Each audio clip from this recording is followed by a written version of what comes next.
Hello,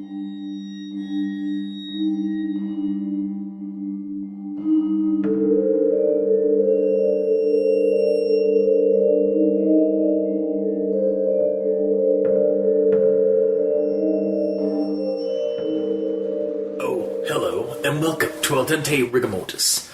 I'm Review Cultist.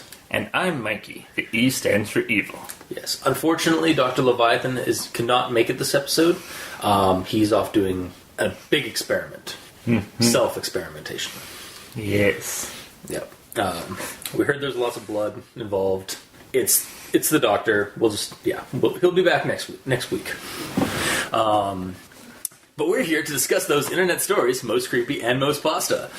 And tonight we have Funnymouth. So, for those of you just tuning in, creepypastas are short internet stories that get copied and pasted across the internet. Whether it be on creepypasta.wiki or other Wikipedia threads or Reddit No Sleep, just go Google it. You'll find some cool stuff. We're doing Funnymouth, which is by Slimebeast. Someone who's popped up, an author that's popped up on the show before. You can check it out at creepypasta.com or Slimebeast's site, slimebeast.com. Or you can listen to the several readings of it on YouTube, one in particular being by Some Ordinary Gamers. That's all one word. And so we'll just dive into this one. So it starts with a chat log that has a random user, Funnymouth, come in, say some gibberish about seeing handsome faces and leaves. This piques the interest of our narrator, who intersplices the chat logs and such with blocks of thoughts and in real life stuff related to the surrounding the chat log. Also, we learn their name is Charles Watts. Yay! A creepypasta character who's actually been named, like a narrator. Though his tag on the chat is Lemon Lime Skull. Through curiosity, he follows the random user into another chat called Blood, or B-L-U-U-D, and tries interacting, but gets more gibberish and gives up. Particularly just messages of watching you and a face made of letters, kind of thing. Like, not quite an emoji, but like capital O, underscore, capital O kind of thing. Some time goes by, no one else is on the boards.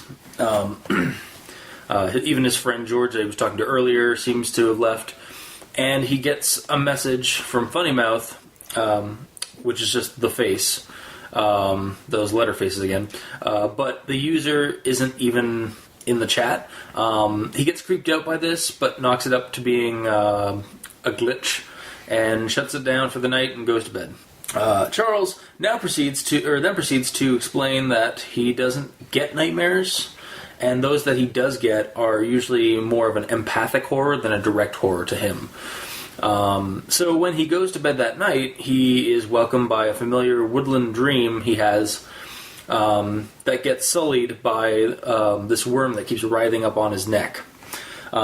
He wakes up to find some drool on his neck and 4 indentations on his bed, as though someone was over him during the night.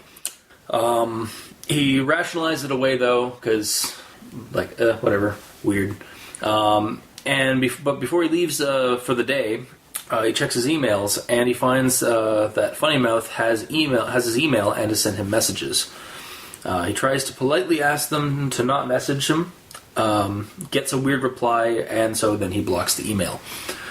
The day goes by normally, but when he gets home, he is struck by this weird feeling that he's like, oh shit, I shouldn't have done something today. What shouldn't I have done? Checking his email, George has left one asking him to check on their work site, as it's starting to act up, and they haven't been making sales that day while he's been gone. So he goes in and it redirects him to blood.com, again, B-L-U-U-D, that has a creepy pixelated face, which we actually find out is not just so much pixelated as it's just made of, the entire face is made of multicolored text reading Funnymouth over and over again. He tells George, who doesn't get the redirect, but just gets a 404, he unblocks Funnymouth's email and gets messages again, like tons of them. He asks him to stop, but it doesn't seem to take with this guy, as he just replies with the Letterface again. Charles loses it at this point. It's kind of been building up until this point, like his stress and anger over the situation. And he just he smashes his computer in rage, goes out into the rest of his house, and presumably wrecks a bunch of other stuff before falling asleep that night. It's the Woods dream again, and the worm is back on his neck. But this time he decides to ignore it because he just wants to have his nice dream. And but then then it crawls closer to his mouth. Then 3 more pop up, and then the worms become slimy fingers. They grasp onto his lower jaw and pull. No pain but a pop. And Charles wakes up. He finds his way to the bathroom in the dark, and as the light comes on, he looks himself in the mirror, and he finds that his lower jaw is hanging near his neck, and his tongue is flailing listlessly in the space between. He tries to smile, and then laughs at his funny mouth. We then cut to a final chat log of Lemon Lime Skull talking to George like Funnymouth did to him at the beginning of the story, and it just kind of ends there with that revelation of, I guess, Lemon Lime Skull's the new Funnymouth. So that's the story. My thoughts on it, I enjoyed the chat logs interspersed with the blocks of explanation and like IRL situations and thoughts and feelings surrounding what was occurring in the dialogue. It made the pacing quick and easy to just follow. Like it was just, I'd read like this block of conversation, then I'd read like this small, like a paragraph or two of what the character, like the actual narration of what was going on. Mm-hmm. As soon as the slime on the neck was brought up, and with the indentations on the bed, and especially when the tongue part was mentioned in the image, I thought it was going to enter a very creepy, like rapey almost kind of like scenario of things. I was like, as soon as like, yeah, that's clearly like he's been licking him on the neck, kind of thing. At the end of the reveal, like that's what he's been doing this the whole time. Like he's been just like over this guy the whole time at night. It's just creepy.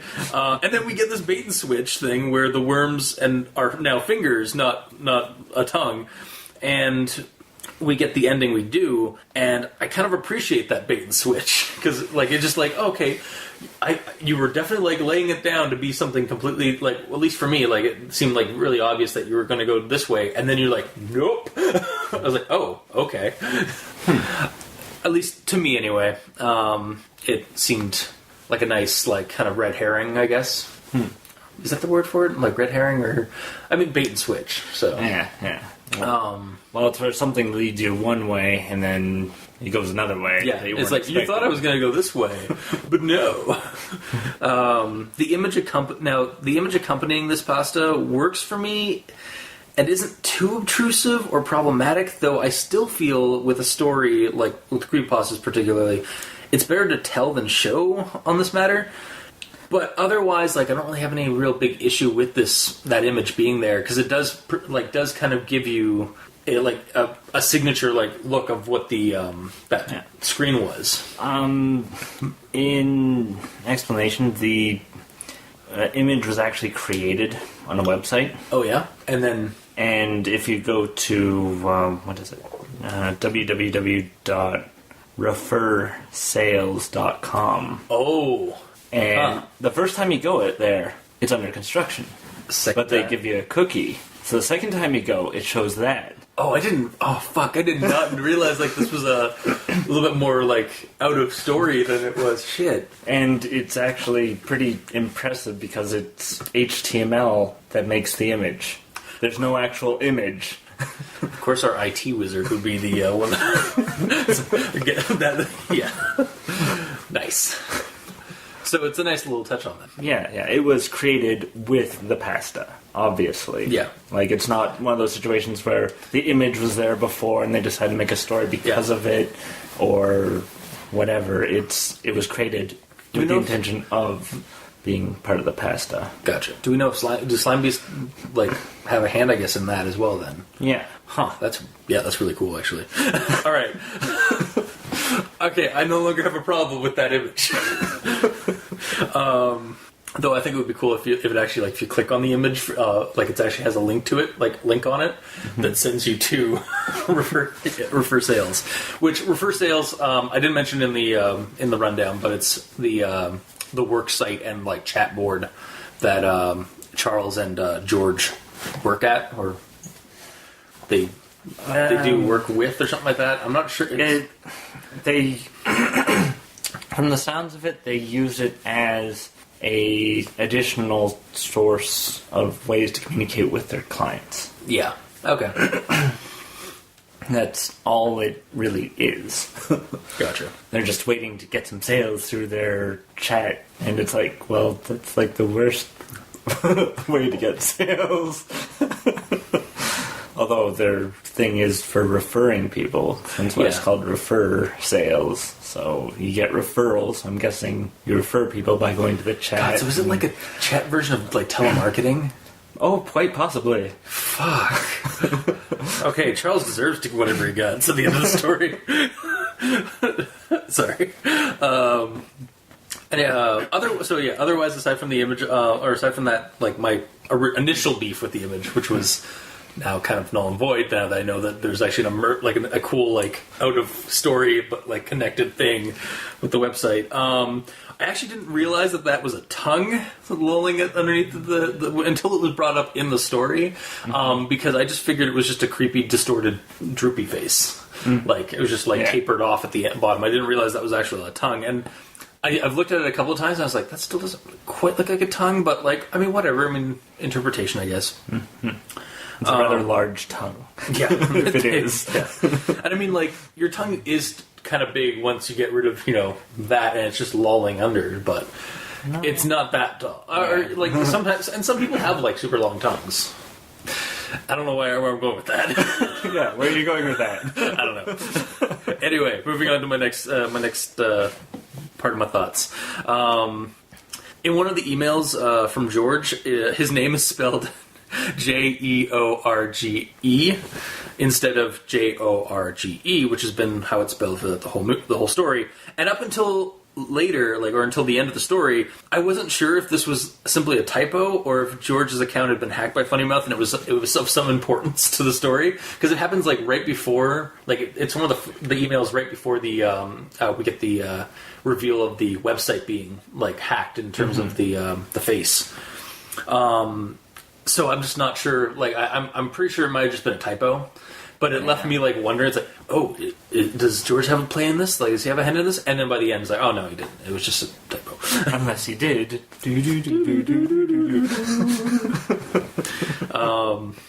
Yeah. So the ending, while I liked the ending and the choice of this presentation for this, like, of presenting the logs and then having a first-person perspective. Kind of explanation of the situation going around the chat logs. The ending leaves me asking, how or why is this posted on the web as a recounting when it seems the one telling the story is now seemingly possessed, or the torch has been passed by the Funnymouth entity to be the Funnymouth? Yeah. It's just an issue of the narrative format, like the first-person perspective thing. Yeah. In a similar vein that I have with some found footage films, which I like found footage films, but even I admit sometimes it doesn't make sense when they do the... Yeah, when they do the, and now I'm the monster, but why am I typing this? Yeah, exactly. Sometimes, like in found footage films, like sometimes where there's... like the last scene of the film are recorded or show the camera being taken away by the monster or the villain of the film. See The Last Exorcist or Hell House LLC as examples for that. It's just like, how did you get this footage? Like, the monster, like, the camera guy got attacked and eaten by the monster, and then the monster took the camera, or, like, turned off the camera. Did the monster then deliver the camera back to the production team? Yeah, it's like, I don't know what this is. I don't understand technology. I'll send it away.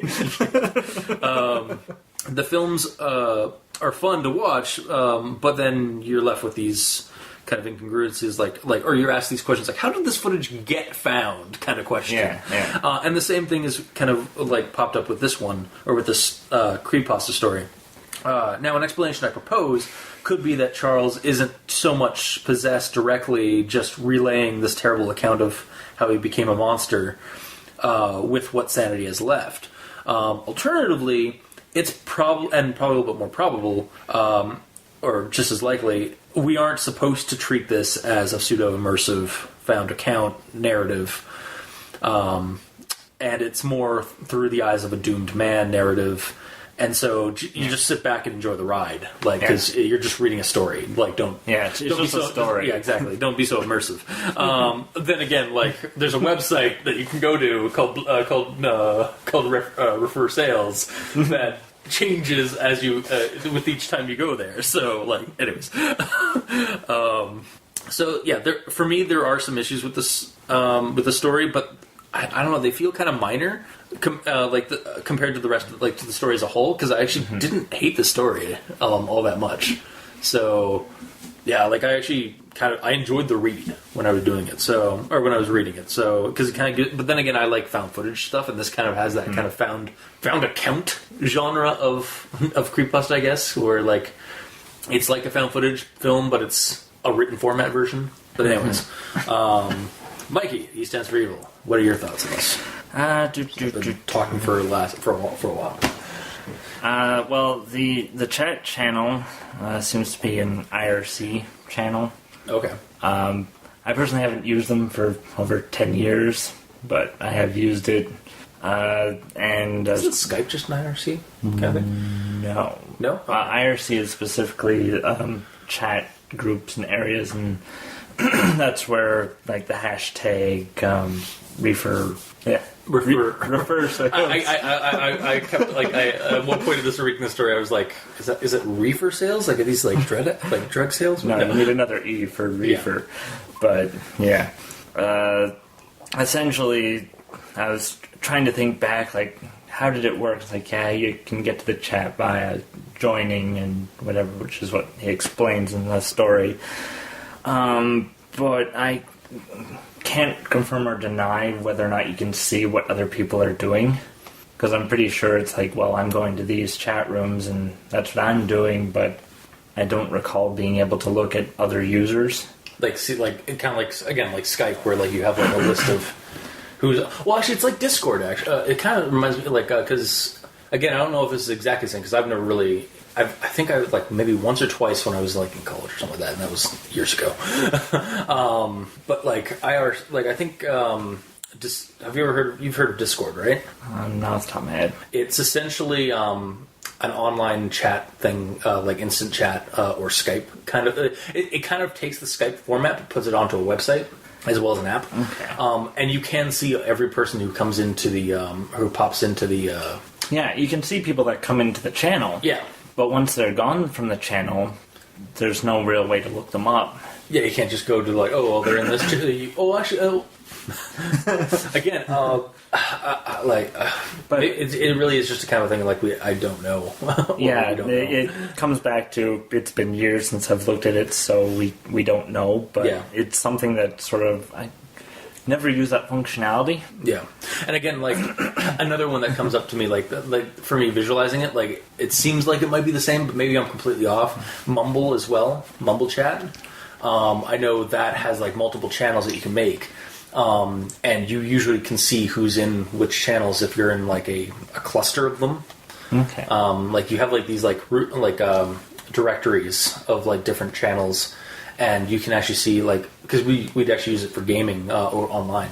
And occasionally we'd get somebody come into our chat and was we're playing a game, man, you might want to leave. And then they'd move over they'd go to another channel or something like that. Or they'd just leave entirely. So I don't know if it's I don't know if it's like that. We are kind of just tiptoeing in the dark. We're feeling around. Is this it? Is this it? Yeah. So, yeah, sorry. Yeah.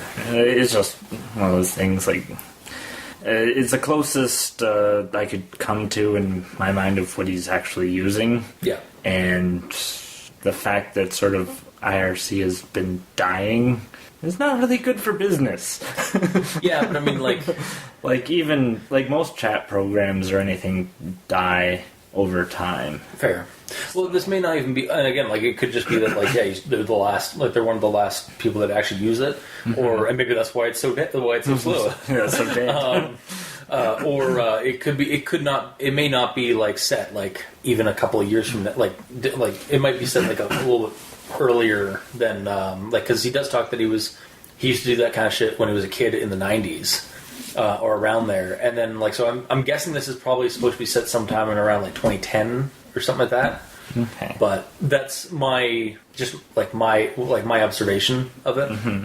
I could be off, so sorry to keep interrupting. Yeah, and then when Funnymouth joins, he has 6 or 7 lines that he types out and then leaves, and if he's sort of in this channel. And he doesn't respond to any of them until it's done. And he's like, what the heck just happened? But then... Oh, you mean like our narrator and George, right? Yeah. Yeah. Yeah, well, it's like, yeah, well, it's just like... Well, maybe it's just like popping out like 5... Like within like seconds. Yeah. And then... that's what I figured. Cause the only thing I can think of is like... if the Funnymouth had pre-made responses or whatever and could just bam, bam, bam... done and using shortcut keys. All right, I'm out. Peace. Also, supernatural. Yeah. We can't. Oh shit! What the hell? I can't come up with words. We can't exclude, or we can't deny the ability or the presence of possible supernatural in this story. Yeah. Because of what happens throughout the story. Yeah. And then, let's go more chat stuff. At one point, Lemon Lime Skull kicks Killjay from refer sales for being inactive.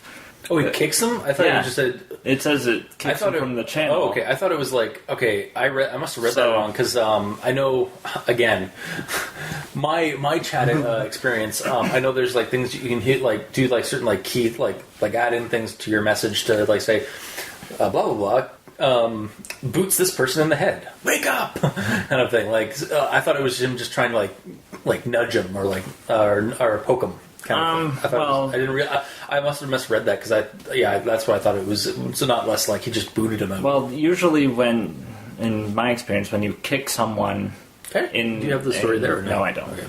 When you kick someone from a channel or whatever, you're actually booting them out. Okay. To me, that's like, okay, so you have moderator rights, and I don't think that. I was pretty sure it was just kind of like a poke kind of action, not he booted him off the thing. I think he was just like kicking, like again, like poking him, probably to see if anybody's like on the chat, like actually like active or anything like that, and just not replying.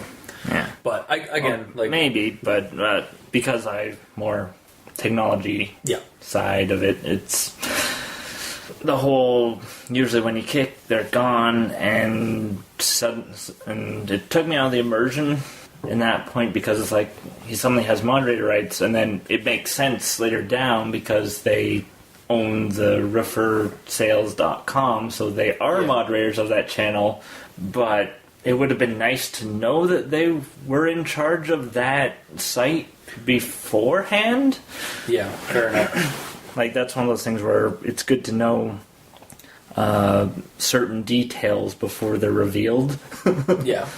I am actually looking up that page because that's kind of bugging me. I'm like, because I thought it was completely different. There it is.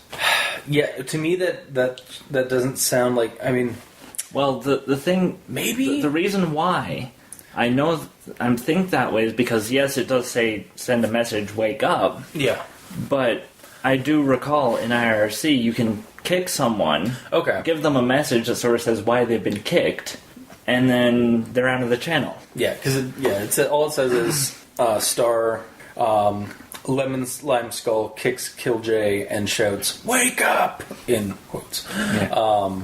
But that's it. So yeah, maybe what's sad is that besides you and me, that guy's the only active user here right now. All right. Yeah. And it later says there's 8 people in the chat and they're all inactive. So it's like, huh? So you killed the one active user. You booted the one guy? Yeah. All right, so yeah, it's up in the air whether or not. Like, I'm kind of the opinion that it might be more of just like he's poking people. Yeah, but whatever. So, going onward to the indentations on the bed. Usually that means something had a weight. Yeah. On there. So why is there no mention of him being sort of stuck under the sheets or covers or whatever? Because like a tightness kind of thing, like while he was in the dream. Yeah. That would have worked. That also, like, he is like, I had some idea. I had some ideas of how to rationalize it. I'm not going to tell you because it doesn't really he doesn't really tell you what his ideas were. And then, because I'm trying to think of like what exactly would cause to have like 4 indentations like that. And then most indentations leave once the weight is gone on the majority of beds. Some, yeah. I mean, they're again accounting for smart foam and if it's been there a long time, like if it's been there like overnight. But yeah, I mean, again, like it's kind of a nitpick. Or either way, like me trying to like justify it. At the same time, though, I'm trying to rationalize. How would this guy rationalize this aside from just not wanting to think about that other scenario where somebody's been. And maybe that's all it is. Is that he's just like I could think of some other things. I swear I could think about them. But okay, and then. You ever get the feeling that if like Dr. Lytham was here, he'd be like ripping us for like going on this long and being this kind of wishy-washy about certain things? Well, he is not here, so... Yeah. Fuck him. He can eat a whole bowl of this. Alright, sorry. Continue. Alright, so later, when he receives the email from Funnymouth, and then he sends a reply email. Saying, yeah, bro, not exactly sure I want you emailing me. And then the next line, it was clear and to the point. And I was like, I mean, yeah, it wasn't clear, but it was kind of to the point. Like, he doesn't want him to... No, but actually, it wasn't clear. It was kind of wishy-washy, yeah. Yeah, because he wasn't sure. Like, clear and to the point is, do not send me any more emails. Yeah. Or if you want to be super clear, it's like, stop fucking sending me emails. Straight and to the point. Yeah. Not exactly sure. Alright, fair, yeah. Like, so you want more? Is that what you're saying? And yeah, because and he was like, I was hoping he would just get the message and just leave. It's like you posed him a question there in that statement. And now I think about it, it's like, hey, I don't know if I want you to do that. And, you provoked a reply. Yeah. With that, like any other person would reply with that. I was like, well, what do you mean? Yeah. But yeah. And then there's something that we've already sort of touched on, how refer sales is really close to reefer sales. Yeah, again. And I'm half expecting that channel to be swarming with cops that are just sitting there waiting for traffic. But it's not. It's just refer sales. Yeah. It's just funny to think about that because of how close it is, but yeah. Yeah. Funnymouth is really just the spirit of a cop who goes off after reefers, the reefer madness. Anyway, all right. And then I was thinking about the monster at the end, with his jaw disconnected and then his tongue loose. Well, my issue with that is that the tongue is connected to the bottom of your mouth. Yeah. The reason for that is that you don't end up swallowing and choking on your tongue. So, if his jaw's down here, his tongue, theoretically... Okay. That might be true. Because I do recall, actually, to quote a horror movie, in The Ring, or in the Grudge, Actually, I don't think it was The Grudge. I literally think it was Scary Movie with the Scary Movie with The Grudge parody of it.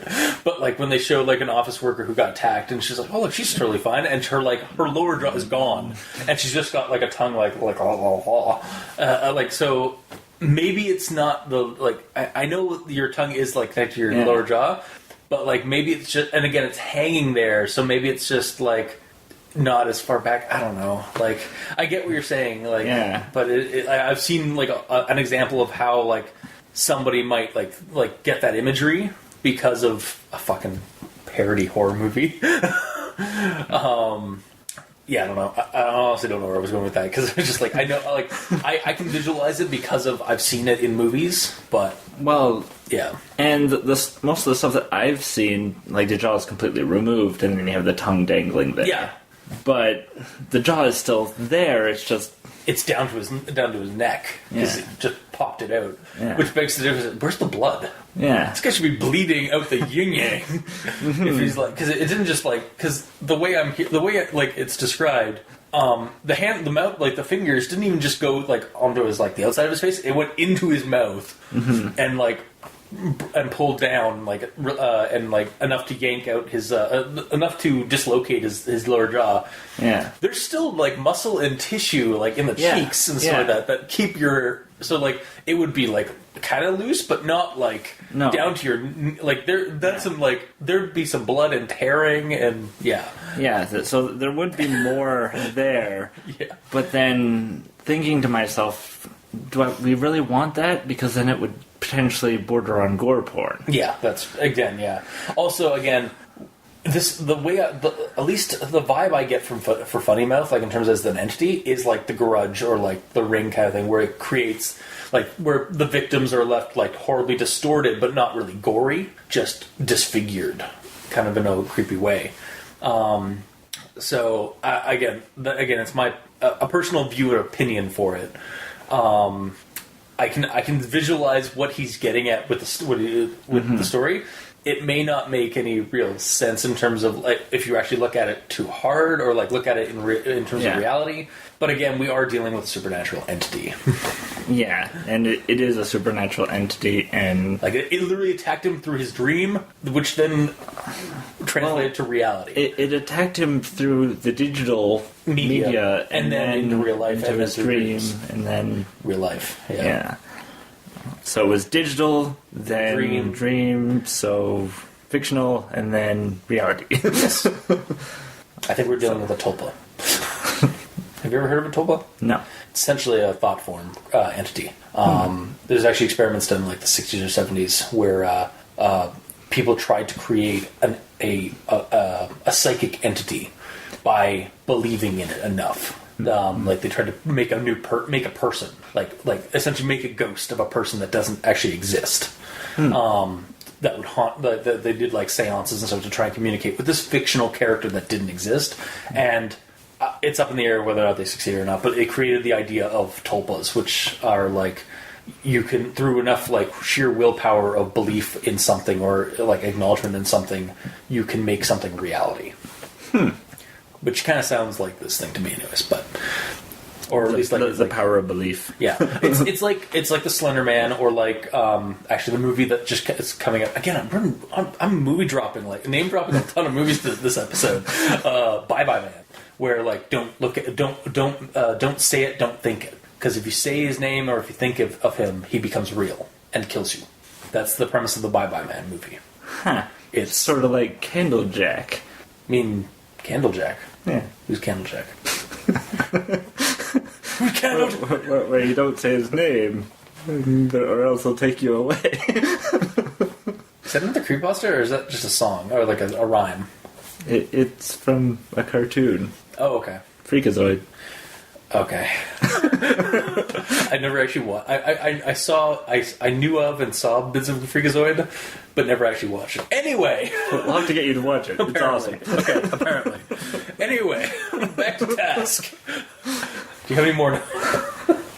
No, that's all that I have for notes. Oh, really? Yeah, I didn't have much. Like, The whole narrative is sort of interesting, going between chat log to narrative to emails. And I'm not gonna lie, I was expecting this to actually just be all chat, because when I first looked at it, all I saw was the chat thing. I was at like, the beginning, oh no. yeah. And I was just also thinking, it's like, I'm gonna get crucified by Leviathan. But then, like, as I read it, it's like, oh sweet, okay, cool. This is actually, there's some context to the. They're using the medium to get the story across, essentially. Yeah. And they're using it in a very smart way, like having that extra text and so that. And despite the fact that it may be weird that like it ends with the guy being the monster while also writing the story. Mm-hmm. Whatever. I mean, it's not that big a deal. Mm-hmm. Yeah, and he gets really angry. Yeah, like destroy, just push, like throws his, like it's like he's like, all right, stop it, like stop messaging me, and it's just messages, like just does he have like a tone or like a notifier that it's like stop it, and there's like that face. And they're just like, oh, yeah, smash, and most of it's recoverable except for that poor keyboard. What's funny also is like as soon as he went out, like it's like as soon as it describes him walking out of the into his room, like to the rest of his house or whatever his domicile is, I instantly went to why Lisa, why just the room, like Tommy was so like break, because he like literally describes like I just destroyed everything that, like anything that was in my path, and just like I kept envisioning that the scene of Tommy Wiseau just having his tantrum in his house, just like throwing, like just dropping things onto the ground, smashing things. I was like, God damn it! Like it didn't ruin the story. It just like it was a quick chuckle as that passed through my head. But yeah. So I think we're done. I think so, in terms of thoughts and stuff. So I guess it boils down to recommendations. I'll recommend this one. It's not offensive to me at all. It's actually pretty smart with how it deals, or with how it tackles with like using chat logs to give you this kind of like found document or found account kind of thing. I just like that idea of like a found account route, like is like the found footage of creepypastas. But yeah, like it's a neat little premise, like for like the writing style as well as like, and it's really just a like kind of a cursed, or like the ring in the vein of like the Ring or the Grudge or whatever.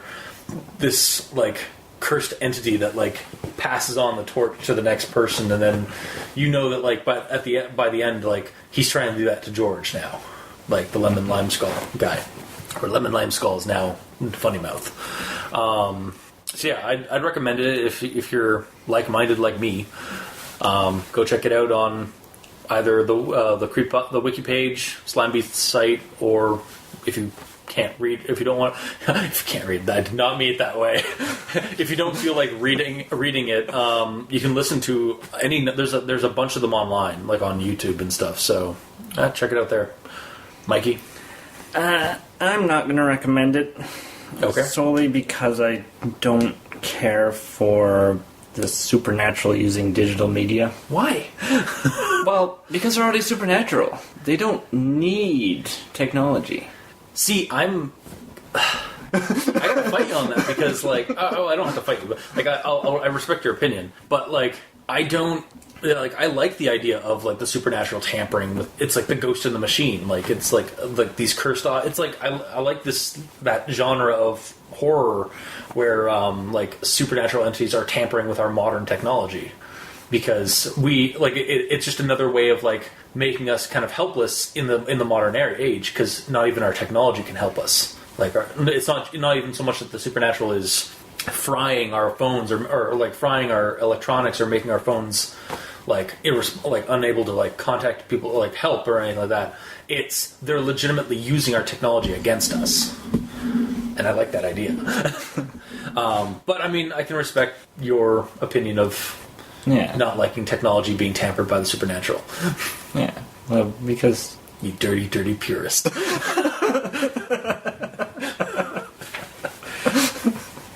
I like my supernatural, and my technology. but not my supernatural technology. You're just anti-science fantasy horror. Jeez. You gotta like, I want my fantasy and my horror separate from my sci-fi. Yes. Alright, whatever. Unless it's done in a way that works, like classic movies. Okay, I gotta stop you. How does this one not work? Well, usually with technology, is the technology doing something Yeah. that's messing with you? In this, it's the supernatural entity. Using the technology to distribute itself. To refer itself. Yeah. And the biggest issue I have is how is the supernatural entity able to reach through the internet to get this guy? The supernatural. Other than, it's like, oh, I talked to him once in a chat, and then, oh, now I have all his personal information and email address. Yeah, so like... it's not that, like... Again, when it comes to like a ghost or a super, like, because I'm guessing this is either a ghost or a demon or something like that. Or it's a supernatural entity.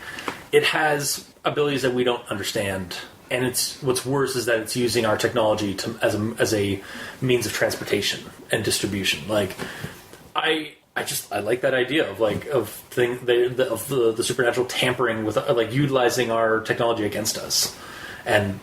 Yeah, like he doesn't like he suddenly gets this guy's email and stuff. Like that. It's like, well, I mean, like he's okay. He knows who like he can if he can go on if he can contact somebody on chat, he could probably tamper through or look through and find his because he initiate like it's almost like a bait, like kind of like a fishing kind of thing, because he goes into that chat. This was like the demon thing where, oh, you responded, so now you're mine. Exactly, it's like exactly like that. Where like he put his lure out in the refer sales chat, then waited for somebody to respond in that blued. I guess it's blued, yeah. The blued chat, and then as soon as he made contact with him, like boom, he's got him, like he's got him on the lure. He's got him on the line. That's the word. I don't know. To me, it makes more sense. It makes just as much sense as like, I don't know, like a supernatural monster like making a deal with you and like over the phone, or watching a videotape, like a cursed videotape, and then like as soon as it's over, as soon as you're finished watching the creepy like show that's on the video, you get a phone call saying, and it's like 7 days. How is that any different from this? Like, I don't like that. All right, man, you would not like some of the the newer like trending like horror like genre stuff. Like, so you don't like Pulse. You don't like. Haven't seen it. Fair enough. It's basically the ghost world is coming into our world, or pulling people from our world into the spirit world through all of our technology, like through phones, computers. Everything. Yeah, I prefer more traditional ghosts where they haunt things. Okay, fair. Well, see, like, I'm down with that as well. Like, I'm down with like having just a traditional horror story or like ghost story, but like we live in that's been the staple for so long that we need some new stuff, and this is just the new generation of like the ghost story. Like, it's no longer. The house is haunted. It's your phone is haunted, or the internet is haunted. So you're saying I'm old school? Yeah. And again, there's nothing wrong with being old school. If you like that, I'm down with that. Like, whatever. I just don't like. Yeah, I just feel like we also need to evolve the media, or like evolve the genre a little bit. We can have that stuff too. It's just we have all this new stuff as well. But whatever. Apparently, I'm not getting anywhere. So. Again, I don't like. I say all that to try to defend like the new horror stuff, but at the same time, again, I do respect your opinion of being a traditionalist. You dirty, dirty pagan, or you dirty, dirty purist. But yeah, all right. All right, so we're done. I think so. So this has been... and we're done. So this has been this week's episode of Al Dente Rigor Mortis. If you like what you heard, if you didn't, leave us a comment in the comment section below where this gets posted, whether it be on Kiwi6, Facebook, YouTube, Tumblr. We're on Twitter at E stands for Evil and Review Cultist. Dr. Leviathan does not get a Twitter or his Twitter posted on this episode. You can leave us a rating or review on iTunes. Every little bit helps. You can send us an email at aldenterigormortis@gmail.com. That's ALDNTERIGAMORTIS@gmail.com. Where you can also leave us suggestions for other creepypastas you'd like us to discuss on the show. Also, you can check out the title cards for each episode at crazonstudios.tumblr.com or YouTube with the video entries of each episode. And if you'd like, you can donate. Go to Patreon and look up Al Dente Rigor Mortis and select the tier of patronage you'd like to back us at. So, until next time, I have been your host, Review Cultist. And I'm Mikey. The E stands for Evil. And this has been Al Dente Rigor Mortis. Sleep well.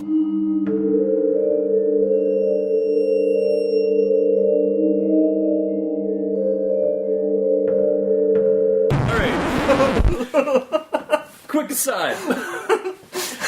So, you like science, you like science fiction and fantasy when they and magic stuff and fantasy combined together, but you don't like when science gets fuddled with supernatural stuff in horror. Yep. Why? What is the difference to you? Well, the difference is essentially you have horror. Yeah. Right? You have these creatures, essentially, messing with technology in a way that the technology doesn't work that way. It's because you're an IT guy, and you're just like, I don't like having to deal with all this bullshit that I can't fix. Does it really come from that, like being like somebody who is usually able to fix technology, and you just hate when a gremlin shows up and just kicks it and makes it not work? Yeah. Okay. So, because the way I see it is the only difference that separates horror of that respect, because there are different types of horror, but horror where it involves a supernatural entity, the only thing that separates that from fantasy is the fact that it's scary fantasy. The only difference between a horror, a cyber horror thing that uses supernatural as well, is that it's a science fantasy story that's also scary or creepy or has some darker undertones of implications of this thing being there. And I like that idea, but then again, do you actually I mean, I definitely out of the three, because my genres, my go-to genres are sci-fi, fantasy, and horror. And for the most part, they kind of all stay the same in terms of my interest-wise, but horror definitely kind of is up there, is pushing for it to be a majority.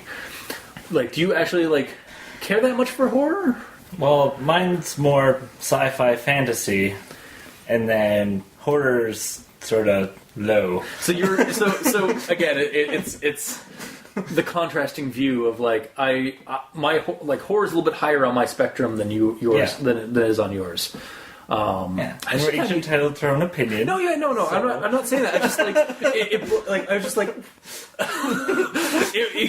between this little recording and the other one that we just had, the main show we just had, it broke me a little bit when you just literally described that science, magic, they can go together. That's the only thing different between that and this story is that there is also a little dash of horror. Or another entity controlling the magic, essentially. Yeah. Which I don't like. Oh my god.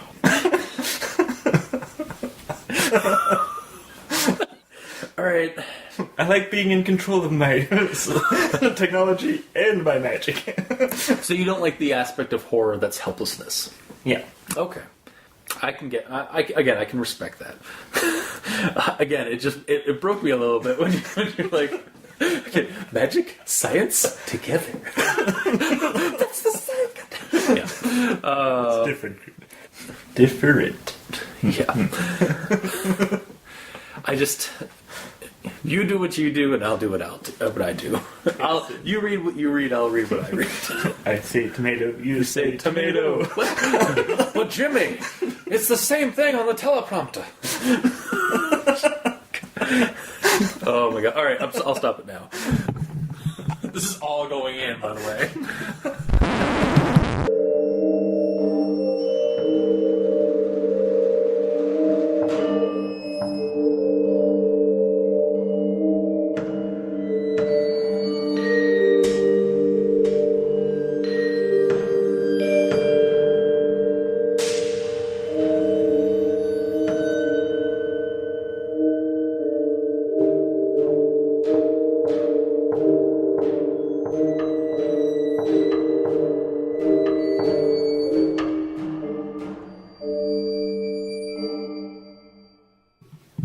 Are we on?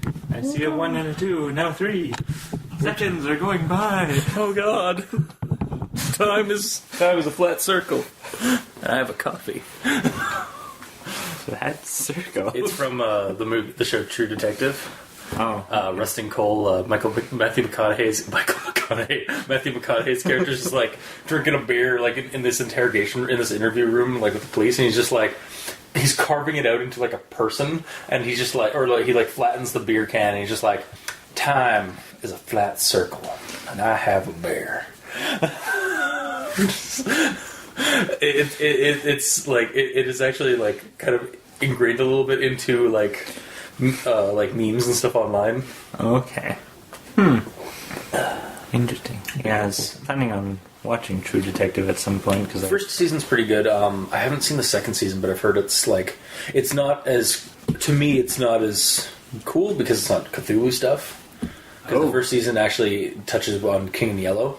Nice. Like that, the mythos of the King in Yellow, but it's done in a way that like, is this actually supernatural or is this not supernatural? What's going on? Because the way that it's handled, it's like, this is really trippy. This is either like something really crazy or it's just something really creepy, real world style, not mythos. But yeah. But then the second season, like it seemed like a little bit more rushed because it was essentially just it was supposed to be a little bit more like weird with like the occult side of the transportation industry in California. Because apparently there's like a deep sea. Actually, we should probably close that door. Yes. Yes. Door closing action. Da, da, da, da. Door closers. Door closed. This